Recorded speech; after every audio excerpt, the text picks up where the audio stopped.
উত্তরের কারণে এবার একই এপিক নম্বরে তিনজনের নাম্বার, একজন গুজরাটে, বাকি দুজন দিনাজপুরে, কিন্তু সেই ব্যক্তির কোনো অস্তিত্ব পাওয়া যায়নি দিনাজপুরে। তাহলে কি তৃণমূল যে অভিযোগ তৃণমূল যে অভিযোগ হয়েছে ওগুলো জানেনই তো, পয়সার এপিটার ওপিট তৃণমূলের অভিযোগের কোনো মূল্য আছে? আমরা তো জানি যারা ভোট করি এখানে কি করে ভোট হয়।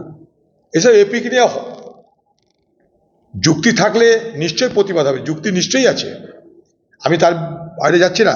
কংগ্রেস এটা নিয়ে প্রথম থেকে প্রতিবাদ করে এসছে যে ইলেকশন কমিশন নামক যে সংস্থা, সেই সংস্থা প্রতি মানুষের আস্থা ভরসা হারিয়ে যাচ্ছে এবং সেই সংস্থা নিরপেক্ষতা নষ্ট করে ফেলছে। ইলেকশন কমিশন নিরপেক্ষতা নিয়ে আমরা প্রশ্ন তুলেছি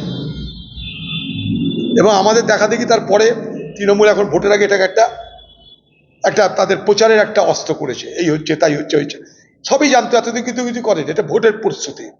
এই যে এপিক নাম্বার নামে বাড়ি বাড়ি যাওয়া, এটার মধ্যে দিয়ে ভোটের প্রচার, এক কোনটা মৃত ভোটার, কোনটা তাদের ভোটার, কোনটা তাদের ভোটার না, সেটা একটা মেপে নেওয়া এবং সেই মোতাবেক আগামী দিনে স্ট্র্যাটেজি তৈরি করা।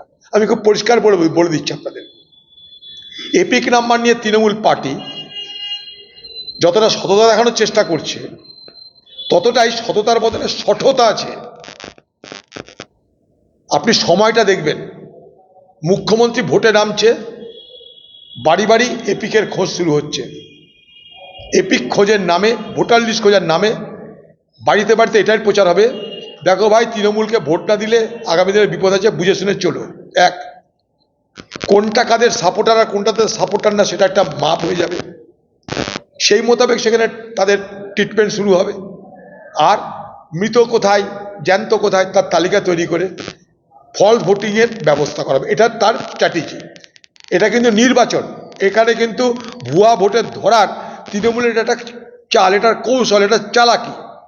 এর মধ্যে কোনো সততা নেই, আছে এর মধ্যে সঠতা। এই বাংলায় ভুয়া ভোটের ছড়াছড়ি এবং এখানকার ভুয়া ভোট তৈরি হয় তৃণমূলের নেতৃত্বে। কারণ এই বাংলার সরকারি কর্মচারী যে ভোটার লিস্ট তৈরি করে সেটা তৃণমূলের ইচ্ছাতেই করে, তাদের মনোনীত সব প্রার্থীদেরকে বিএলও করা হয় ও অন্যান্য দায়িত্ব দেওয়া হয়। এখানকার সরকার তাদের, অতএব ভুয়া ভোট যদি বাংলায় উঠে সেটা তাদের দ্বারা হয়, তারা তৈরি করে ভুয়া ভোটার।